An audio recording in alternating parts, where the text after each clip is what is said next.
Hello, and welcome to episode 9 of our GK Icon Academies USA panel discussions. Our conversation today is going to revolve around distribution, and we are going to speak with three of our Goalkeeper Icon Pittsburgh coaches. We will work with Mark Duffield, who is the Penn State New Kensington head coach, the goalkeeper coach for the Pittsburgh Hotspurs NPSL team on the men's side, and also a director of coaching for a local club here in Pittsburgh. We have Zak Kruger, who is the head coach for the women's Seton Hill University Division II team here in Pittsburgh. And we also have Steve Rerick, who is the assistant and goalkeeper coach for the Slippery Rock University men's team. And he's also a DOC of goalkeeping at a local club team. Fellas, hello. How's it going? How you going? Good. Well, let's dive right into it. Let's not wait. Distribution. It's a big topic. It revolves a lot around obviously working out of the back, which we've had a previous episode on. And now we are going to speak to when to use what method. Let's talk about, with the ball at the feet. We'll start there. Then we'll get into, throwing, volleying, half volleying, and then we'll work our way up the field with our longer distribution methods and speak to, I'd like to get into the deep dives into the different age groups. So starting with the U12, and then speak to the 13 to 17 age group, and then the college age group. We have 4 college coaches here, and I feel that we can all speak to that. We want to speak to that. There'll be a lot of statistics around that, but we also have to speak to the development to get to that point too. So where our audience might be on the younger side, let's speak to what they need to do to get there, and also speak to our college goalkeepers. Let's not ignore them and speak to what the importance or why playing with the ball at the feet and the different distribution methods are so important at the college game and beyond that as well. Sound fair? Yeah, absolutely. Yeah, sounds great. All right, let's do it. Let's start with the ball at the feet. Let's start, if I can. I'm going to put the pressure on Mr. Kruger. Zach, talk to me about what you think about with the ball at your feet and the distribution methods with, playing with your teammates, but also when you get the ball from across or in your hands and you play the ball back or play the ball down to your feet. What are you looking for in a goalkeeper? Let's start at the academy level. Let's start at the younger age groups. Yeah, most importantly, I'm looking for a goalkeeper that is comfortable with the ball at their feet. I think training with their normal team, being able to play in possession is critical, and that starts from a young age. And if we're talking about younger players, when I was growing up as a goalkeeper, my dad was my coach, and he was like, listen, when you're 12 to 13 years old, just focus on getting the ball from one outside back to the other. You don't need to be pinging long balls in possession. You don't need to be trying to do anything that's fancy. Just keep it simple. I think that's the biggest thing for me growing up was be able to master the simple things first, and then we can progress forward. So for me, it was just being confident in connecting my passes in a very short area. So that was one thing for me that definitely helped me grow and get better was just be able to connect passes. And then you get confidence, and then you start to be a little more daring and to ping a little bit longer ball or maybe play a penetrating pass in the midfield. But yeah, just being able to play with my center backs and outside backs at a very consistent rate and not turn the ball over. And then I would be able to progress forward. Nice. Mr. Duffield, talk to me about that same question to you, please.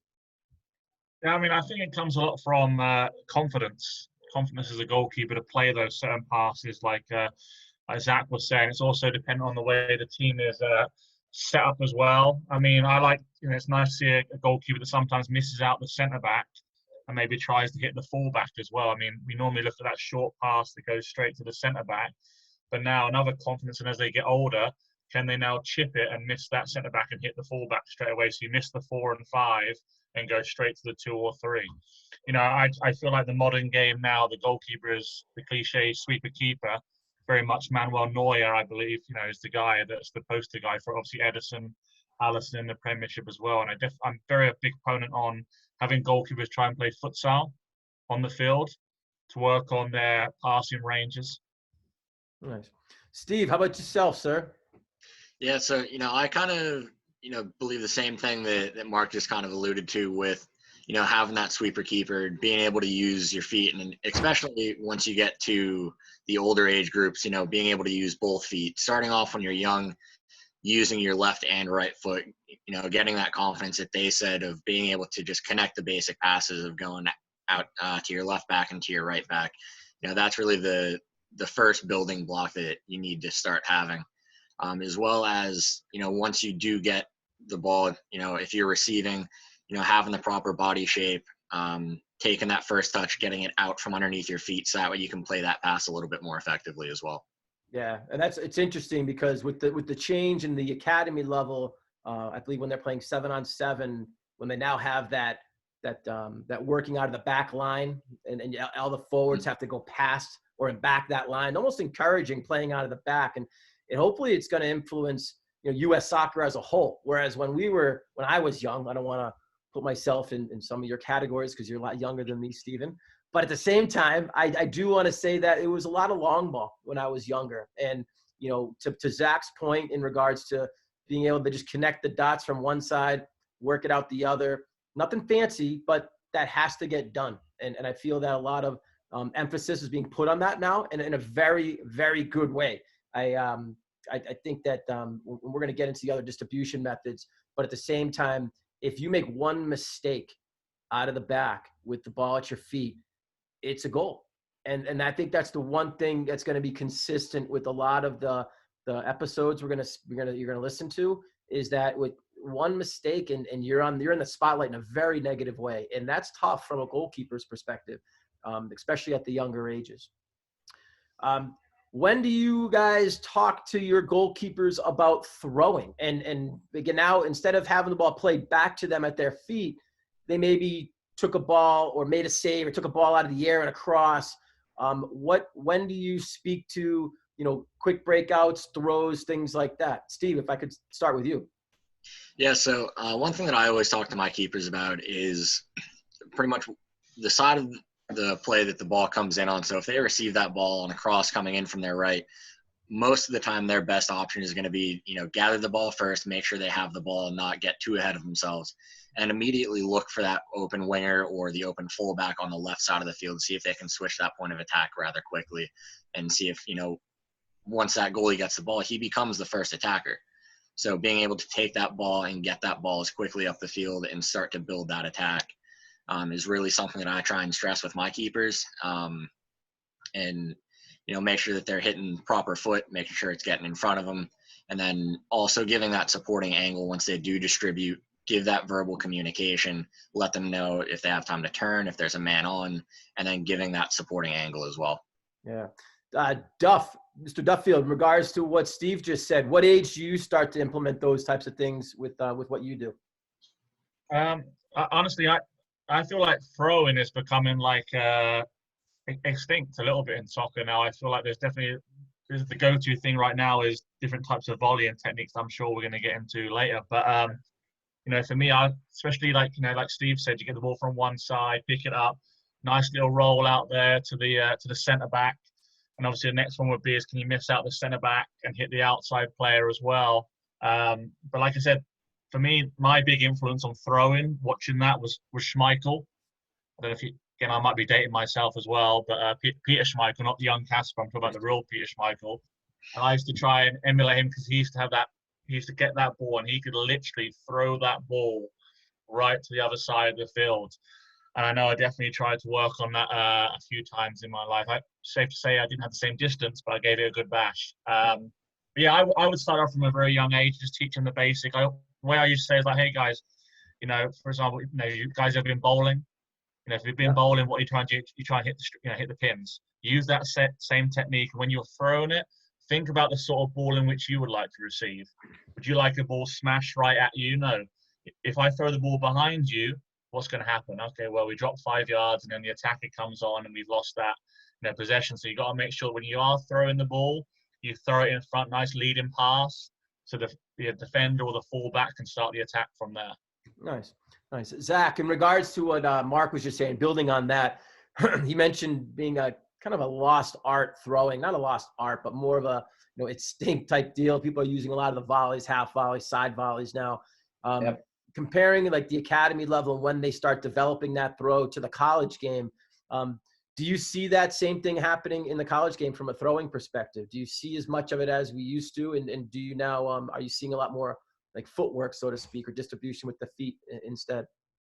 Yeah, I mean, I think you see across the board a higher level of distribution as they get older. I mean, that's the natural progression, right? Um, I really think that when as you get older, you become a little bit stronger, a little more confident. You can throw the ball a little bit farther, and in a transitional moment, you can be so impactful. Let's just say that one team's on a corner kick, and you go up and you catch the ball, and then you can throw the ball to at least half field. I think that, especially on a rope, I mean, if that thing's on a rope and it's tight and it's fast, right to your player's feet, that transition from defense to offense can take place farther up the field now instead of just taking place in your own defensive third. Now it's happening in the middle third of the field. And you can catch teams really quickly in these moments if you're able to play that type of transitional moment with a throw or with a half volley, or put the ball on your feet real quick and ping it. There's multiple ways to have a transitional moment, and if you're able to do that in multiple ways, you're a very diverse goalkeeper with playing with the team in possession. So I definitely think in transitional moments, which was talked about a little bit, is definitely we're going to see the most impactful area. But yeah, just limiting turnovers, especially in defensive third, is crucial. It's weird that I think we touched on a little bit earlier, but about making mistakes. I think it's important to make mistakes when you're younger. You got to learn from those mistakes, and it's okay to take a risk every now and then, but you're going to learn more about that distribution by making that mistake than not trying it at all. So I definitely think, if you make a mistake, just try to learn from it. I think you're gonna give up bad goals. Every goalkeeper does. It's okay. Just try to learn from it and grow from it. There's a really great quote from Arsene Wenger. He talks about developing the technical ability through the different years of how old you are. He talked about years 12 through 14, and he's like, if you're not really mastering your technical ability by 14 with your feet, it's going to be very difficult as you get older. So I definitely think you want to start with the feet and then progress to the hands and the throws. But I mean, just like Duffy talked about, I do think that it's getting younger and younger with the throwing. So if you can master it, go for it. It's definitely something I talk about with all my goalkeepers, and we train it on a daily basis. So. Yeah, it's interesting too. You mentioned something that I thought was key as well, as the strength. When you under 12 goalkeepers, I don't feel they have the strength to really throw something of distance and of substance, which is unfortunate. But that's just a reality of their age and the strength of an individual that old. So one thing I teach the throw, obviously, because even if you throw the ball 10 yards, I feel that's efficient. You need to be able to get that ball from A to B, and the further away they go, it gets harder and harder, obviously. So as they're not as strong, one thing that I've been implementing at a younger age with some of my goalkeepers is that half volley, and not a half volley from a long, like, let's lean back and put it up in the air and get it out there. Let's stay over it, and let's, almost like a ping, to your point, Zach, and a throw to I think, Duff, you were mentioning it, like keeping it lower. Maybe it was you, Zach, who said it, and you're just throwing it on a rope. But with the half volley, staying over it, chest over, staying low, keeping that ball low, and really just, a couple of yards off the ground, kids can utilize that. And I don't see that very often. And I feel that that's an effective way to distribute at the 20 to 30 yard mark with kids at that U12 age. And we're going to get to the older kids in a moment, but at that academy level, that half volley, to me, if it's done effectively, that can really help with breakouts and getting out of the back quickly, or getting it from when they move from the 9v9 field to the 11v11 field at that U12 at time. Kids can't get it even to the sideline with a throw from the middle of their 18. So can they throw a half volley or kick a half volley, out to that sideline 30 yards? And it seems like it's not that long or far of a distance, but for them it is. And I think that sometimes that can be overlooked, especially when we're putting such a strong emphasis on working out of the back and keeping possession out of our own third moving forward. Getting into the longer distributions now at this age group, let's speak to the volleys, side volleys, and when to use them, when not to use them, and what's your preferable distribution method. Steve, if I could start with you, please, that would be great. Yeah, so at this age group, since we do still have the build out line, it's really encouraging to, continue to play out of the back. Unless your team's been under a sustained amount of pressure for a long period of time, I don't really see punting as a huge option, or unless you have a player that, can hit that long ball over the top of the defense, where it can actually put you out on an attack. But, at this age group, I think the main kind of areas of distribution that we want to be focusing on is going to be getting the ball down to your feet, finding your defenders, finding your outside backs, the rolls, the throws, the half volley that we just talked about. So that way we kind of keep possession. You don't want to give possession away cheaply.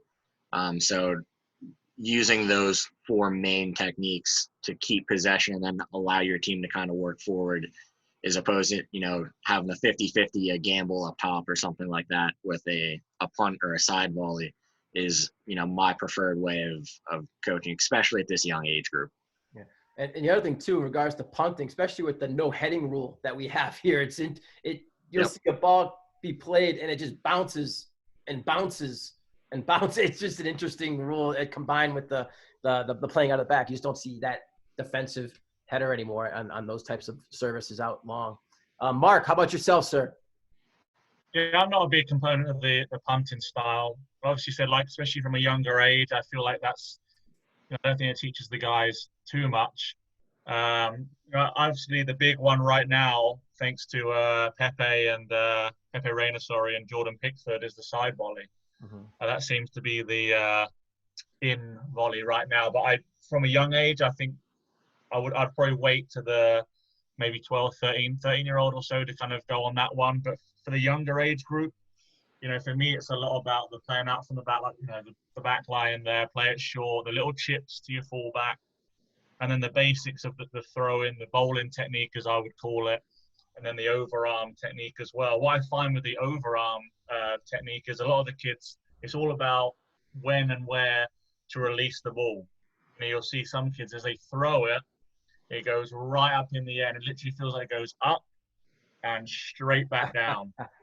It's, oh my gosh. So it's very important to kind of teach them and ask us coaches that time to release, and also the follow through is very important as well. Some you'll see will throw it and they kind of stop, and that's when the ball seems to loop up in the air. It's very important that you push it and follow right through to the ball.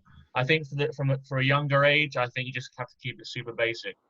The basic playing out of the back method, the rolling technique, and the throw. And then when they get to the next stage of development, I think then you move on. As I said, I'm a big fan of the side volley. Let's talk about the guy for me. Yeah, let's talk about the side volley. Zach, what age do you start training kids with the side volley, more of a longer, like getting the ball to half field distribution method? Yeah, I would say around 12 to 13, around that age. I think that as they're transitioning from a smaller field to a big field, it's going to be really important that they can keep up with the distribution that's needed. I think it's up to the coach, though, at the same point. But how that team plays, if that team's good at possession and they can build out of the back, then by all means continue to keep the ball and encourage our goalkeeper to play in that possession. When it's on, see if they can recognize when there's a moment of transition that they can punt the ball down the field and catch teams, in that, and try to teach that at that time. And so try to spin it like, oh, we're going to punt the ball a lot farther now, only when it's on. So trying to teach them still, not just, hey, just go punt it. Like to Duffy's point, I think it's important to still teach the game and to read the game. If you're teaching that, then you're just giving them another tool for their toolbox.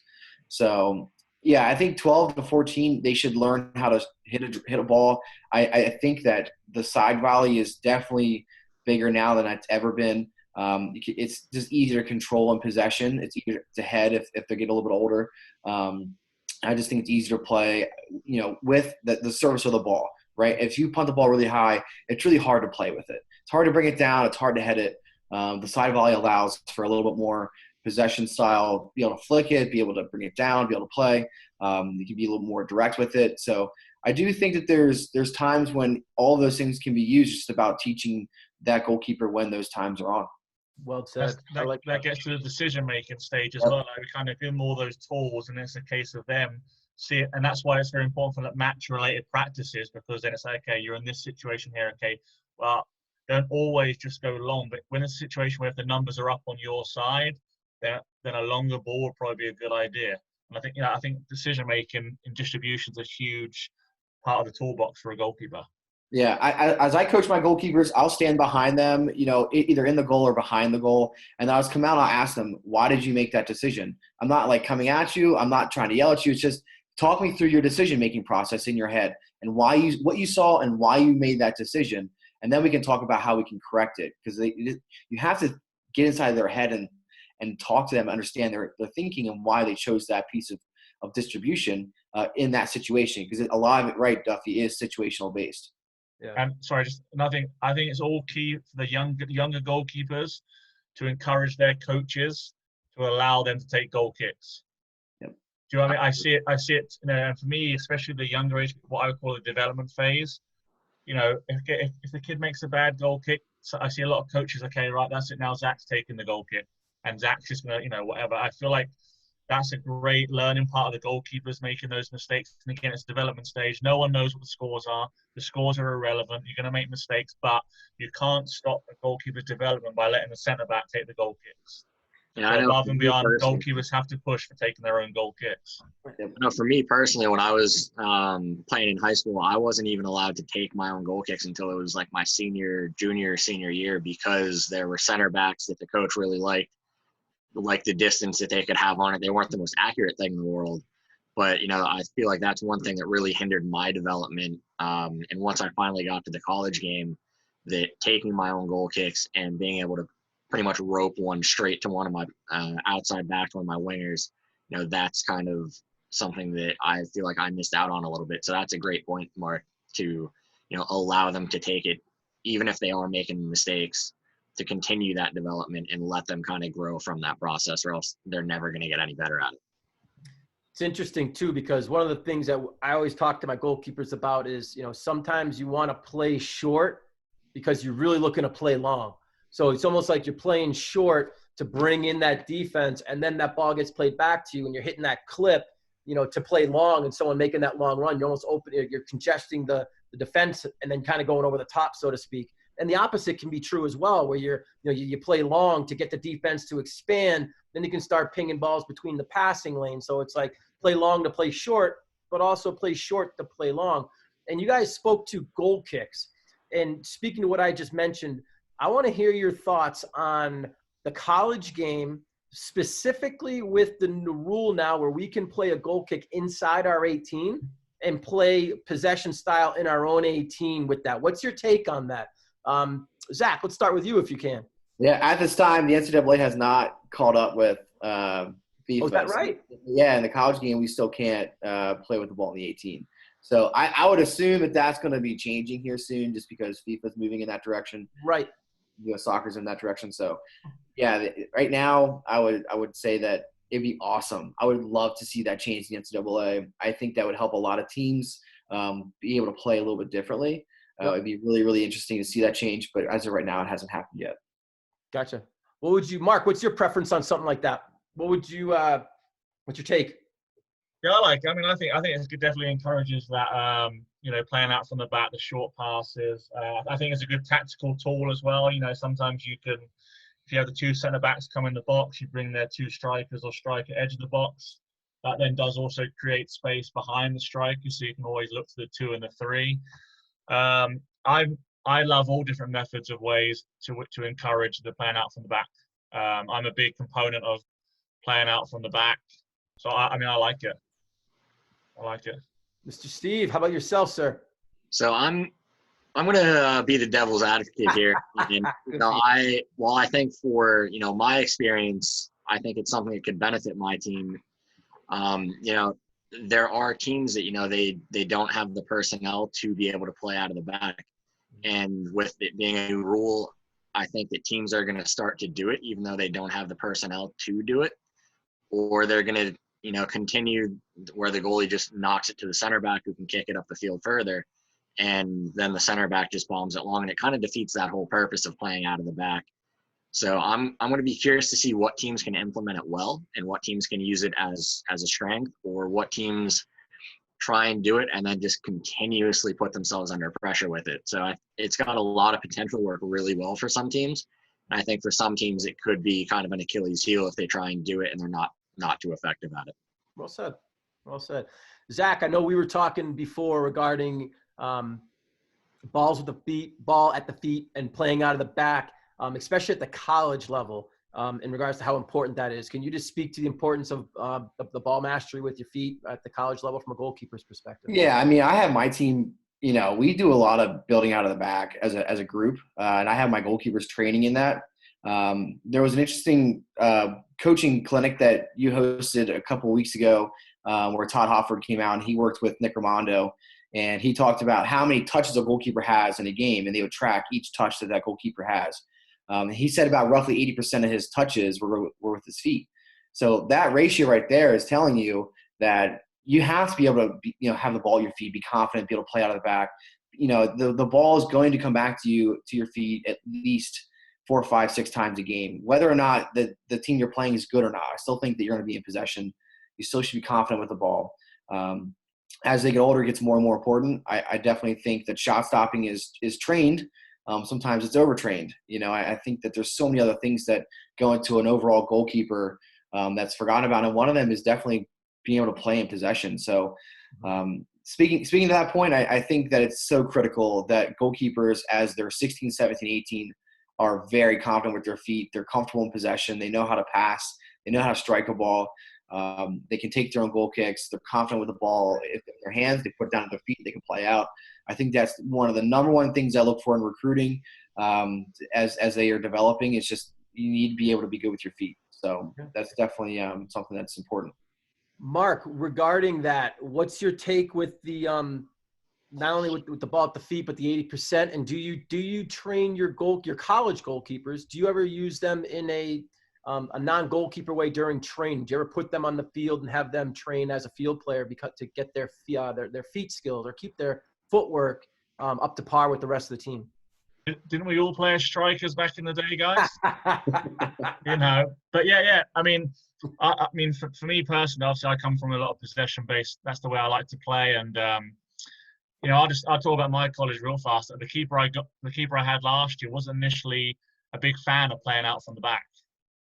He was used to the kind of get it, lump it, and go from there. But he was trained. The defenders, had a certain style, and he was so good by the end of the season. So good at playing out from the back. Like, he was so confident with his feet. One season he tried out for the Hotspurs team. You saw him play.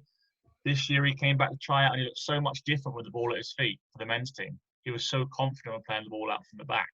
And he said, "Thank you very much for teaching me how to play out from the back, because I've just been used to just going long all the time."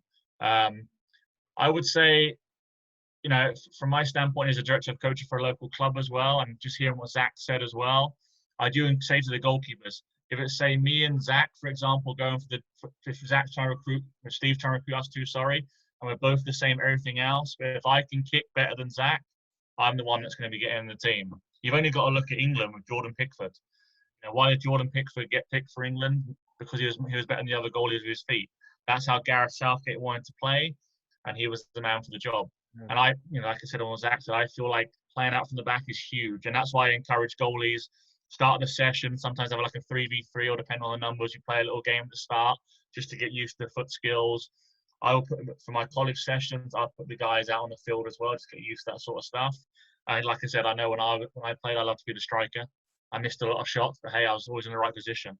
So yeah, I do try and get all the goalies to play on the field as well. Yeah, Duff, I know you and I, when we've trained in the past with teams or with kids, we started our sessions with all goalkeepers playing a 3v3, 4v4 possession game, knocking around with their feet. And it's a good warm-up, and it's a great way to keep their foot skills on par with the rest of the and they enjoy it. It's a fun, and they don't really know they're learning. It's just a fun way to start the session. Yeah, they get really engaged as well. Yeah, Steve, what about yourself with the men's program at Slippery Rock in regards to how you implement footwork, and how much do you train it? Yeah, so one thing that I've really started to focus on this year is, much to the point that Zak alluded to, shot stopping oftentimes gets very overtrained. There's not that much time that gets dedicated to either distribution or, the other various, techniques that you need to have as a goalkeeper. So one thing that I've really started to do this year is implement that footwork, whether it's, you start off a shot stopping drill with a pass back, they have to find your feet again, drop back and reset into their position. It does a couple things, throwing them off their ball line, so that way they have to re-find their ball line in the middle of the goal, works on that technique, kind of gets to a situation where it's almost game-like, so it puts a little bit of pressure where they have to get that pass off. so that way it sets up a good shot to, make that drill, fluid. Yeah. But that's something that I found that my goalies really enjoy doing is incorporating, distribution and foot skills into shot stopping sessions. Yeah. So that way it's kind of an all encompassing type of drill. Yeah, one thing that we've done is not, we always start, or I try to always start with a drill from a distribution from our goalkeeper. So instead of starting at half field and the forward or whoever's just dribbling in, we're taking a goal kick, or the goalkeeper's practicing a long side volley where they're getting that extra touch and it's not impacting anybody. You know what I mean? It's just an easy way to start off a drill is with that distribution from a goalkeeper. All right, last thoughts. Just want to hear you guys kind of wrap it up if we can. We're running short on time a little bit, which is fine. This went very quickly. Same time, I do want to hear your final thoughts on distribution, and just go right ahead. Who wants to start? Let's start with Mr. Zak. Yeah, I mean, my again, when I was little, my dad was my coach, and he's always told me, like, listen, man, it's your box. So everything that's in your box is on you. So if it's a goal kick, be able to take it. If it's possession, be able to be confident with the ball at your feet and to connect your passes. If you're trying to hit a penetrating pass, just be confident in it. It's your box, own it, love it. You're gonna make mistakes, that's okay, and just kind of roll with it. Try to learn different forms of distribution. Steve, I love that point of including all that distribution into a shot stopping activity. I think that's so crucial. It's something I do with my goalkeepers all the time, is that they make a save up to a throw. Maybe it's just to a mini goal. Throw the ball down into a mini goal. So you're replicating, throwing the ball down to feet. Put the ball to your feet. Pass the ball into a mini goal. Any of those little things. If it's just you and one goalkeeper, you have different tools. It could just be a zone. Honestly, I've done that too. Just hit the ball to this zone, right? Because as with my goalkeepers in college, we talk about different zones that they got to hit. But all that's more visual based. But I definitely think this was a great summary of different distribution, and I think that if you're a younger goalkeeper, this is very critical for you to learn to develop this at a younger age. It's just going to set you apart from other goalkeepers. I love that last line. I think you're 100% right there, especially with the way the game's going that we talked about. Even they're adjusting the field now with breakout lines and things. So it's essential. I agree with you 100% there, Zak. Thank you. Steve, we're going to go back to you, sir.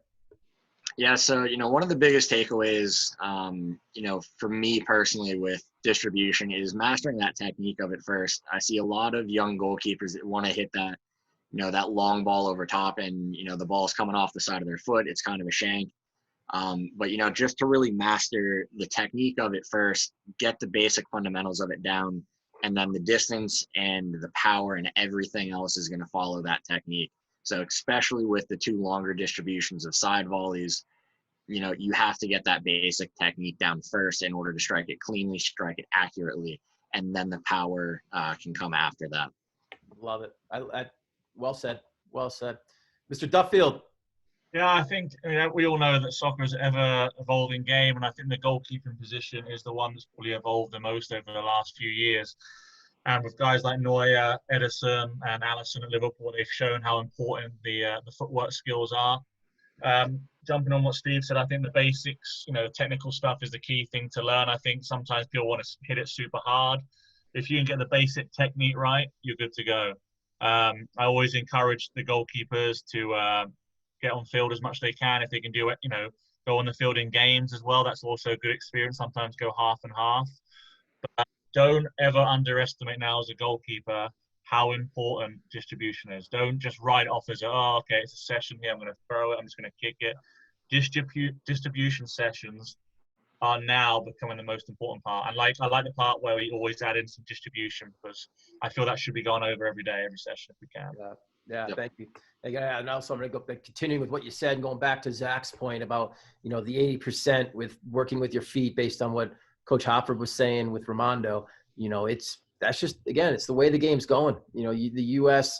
implemented the changes to the field at the academy levels to allow kids to, work it out of the back and work with their feet. So, my advice to younger players is keep the footwork skills going and develop those other distribution methods as you get older. And Steve, you made a great point. Don't worry about power. I think so many people are caught up in that too, especially at the younger ages, but just worry about technique. You know, if you can clip a ball well, if you can hit a side volley well, you know, as you grow and as you get stronger, that technique will improve because you're putting the time in, but so will your power.